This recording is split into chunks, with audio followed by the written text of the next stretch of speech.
Let us pray. God of Jesus Christ, give us a spirit of wisdom and of revelation in the knowledge of Christ, so that the eyes of our hearts might be enlightened. Help us to know the hope to which you have called us, the riches of the glorious inheritance in the saints, and the immeasurable greatness of your power at work in us. Through Christ our Lord. Amen. Many years ago, I met my first Messianic Jew. It was an eye-opening experience. My understanding until that point, which admittedly was very limited, was that Judaism and Christianity were two completely different faiths, only perhaps vaguely linked in that their sacred texts referred to the same God. My mentor and then pastor, Diane Walker, began to slip into her sermons around the same time that Jesus was a Jew, something I have never forgotten. In the short span of about a year, my world changed as I began to assemble the connections between Judaism and Christianity, as well as their divergent paths. This Messianic friend of mine introduced me to another man named Lior. Born and raised in Israel, serving in the army in his early adult years, and immigrating to Canada to enjoy some of the freedoms not found in his home country. Lior and I would go on to be great friends, and he taught me much about his culture and customs. We spent a lot of time talking about Tikkun Olam, which translates to repair of the world in English. It is a concept in Judaism of restoring the world to a place where idolatry is eliminated and people act in a beneficial and constructive manner towards each other. When I began hearing about the protests and riots back in June, and let's be clear, there's a difference, and both were happening at the same time, I was reminded of my dear friend Lior's face and the conversations we shared over Tikkun Olam. I believe that the repair of the world begins with us first as individuals, as Christians. And the scripture prepares us for that in the ways outlined in 2 Peter chapter 1. Our scripture from today, 2 Peter 1, supposes first that we have faith. The faithful person will be built, molded, sculpted into a better version of themselves, with qualities and skills and talents to be used for the repair of the world. Tikkun Olam. And I fully endorse that there is an order to these found in Scripture for a reason. For upon the foundation of faith, we are to add virtue. And what is virtue? Virtue is a moral framework, particularly of excellence. So a good moral framework at that. There are 4 cardinal virtues for which the Christian to be concerned about. They are prudence, justice, fortitude, and temperance. These 4 guiding moral principles are scripturally supported, and when you incorporate them into your life, they produce a measure of happiness and example for others that is unlike any other found in the world. Once we have virtue, we bring in knowledge. Knowledge is important because we need to know how to use the virtue we've been adding to ourselves, which will help us be faithful and repair the world. More than this, it is virtue and knowledge that help guide the rest of the process. For once we have a good moral framework with which to make good, godly choices, we use our knowledge to make godly and informed choices about all the rest of the attributes this letter from Peter talks about. Virtue and knowledge thus become part of the foundation for the rest of what is written for us today. To knowledge is added self-control.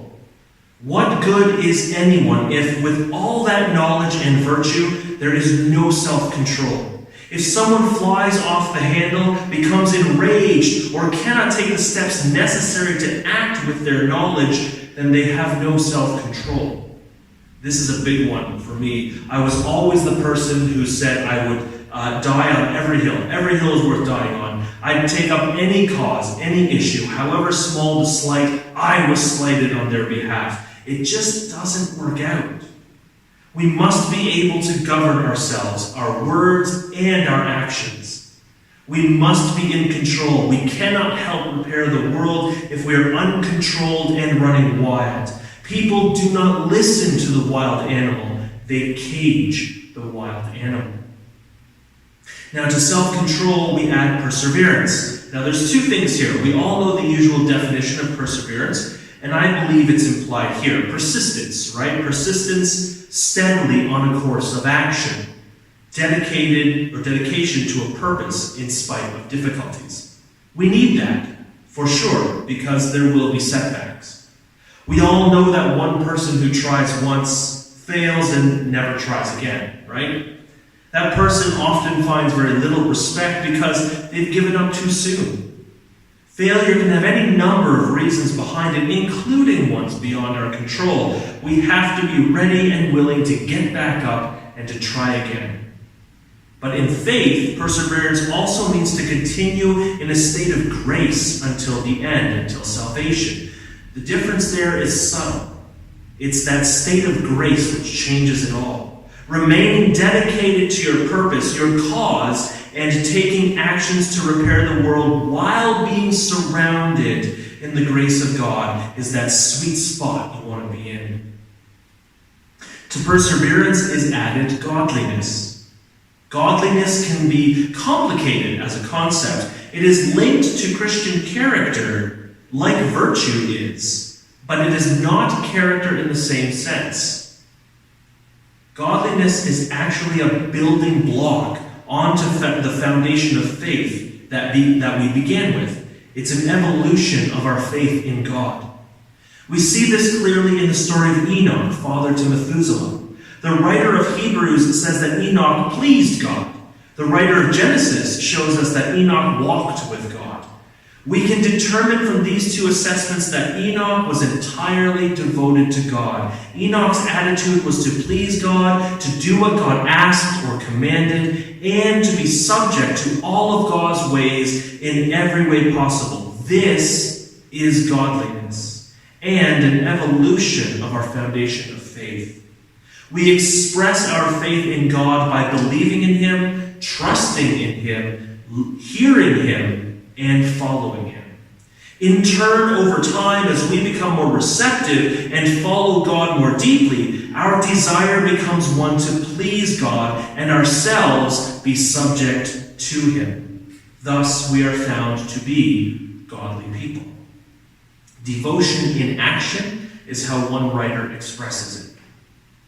After we have virtue to make godly choices, knowledge to make informed decisions, self-control to govern ourselves, perseverance to ensure we rise again when we fall, and godliness, which is devotion to God in our actions, we must actually make some actions. So, to godliness, we add brotherly kindness.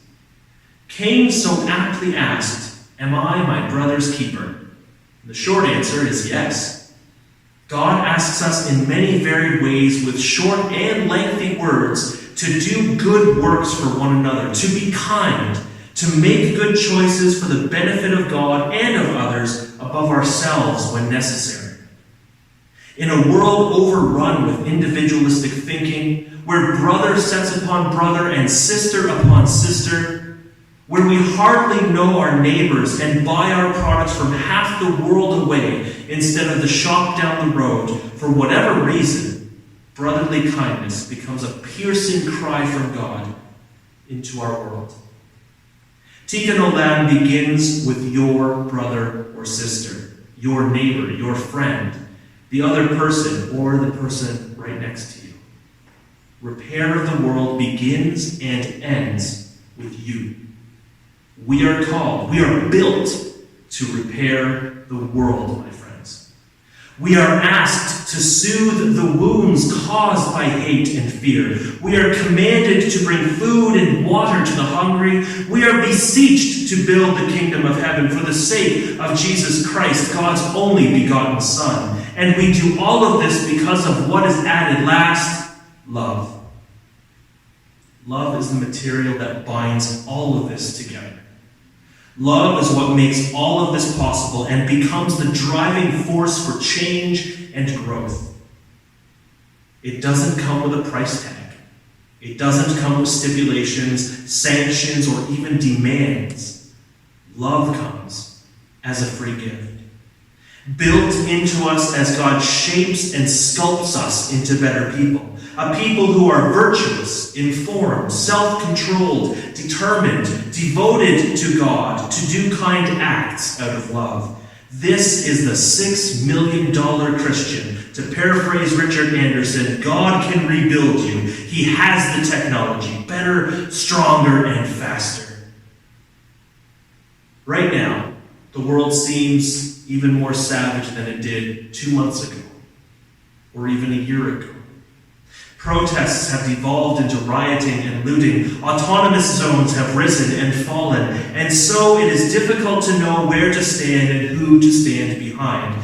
COVID-19 has turned our world into a place of fear of each other and an unseen enemy. The economy is at a tipping point. Supply chains are beginning to destabilize. The government is losing credibility in all corners of the world more than it already has. People are coming apart at the seams, and while you may feel like you are removed from the situation, make no mistake. What happens out in the world will arrive at your doorstep at some point. Tikkun Olam, a concept from our Jewish brothers and sisters, seeks to bring a practical application to all of this goodness that God builds into us. It charges us to put the skills and traits we have to good use, to help others and build a better world. This is no small task. Not easy in any way, as racial tensions run hot and high and class divisions seek to widen the chasm between us all. With Jesus Christ as the bridge, the common ground upon which we may all stand, Tikkun Olam is possible. We may be built up by God for the repair of the world, but it is God's Son which is the critical element to repairing the world. For Jesus came to save and not to destroy. Jesus came to love and not to divide. Jesus came as the Messiah for all of creation and not just for one race, one creed, or one people.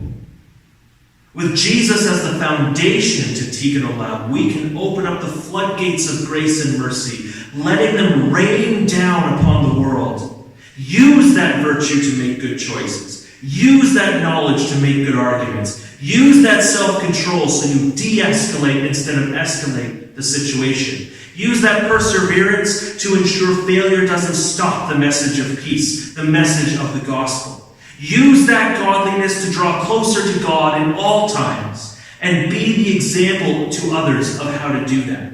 Use your kindness to help others, not out of spite, not out of fear, not out of obligation, not out of selfish desire, but of love. Love. Love. The same love Jesus had for you to go to that cross. Go out and repair the world. Let's rebuild it better than before. Let's make it stronger and better.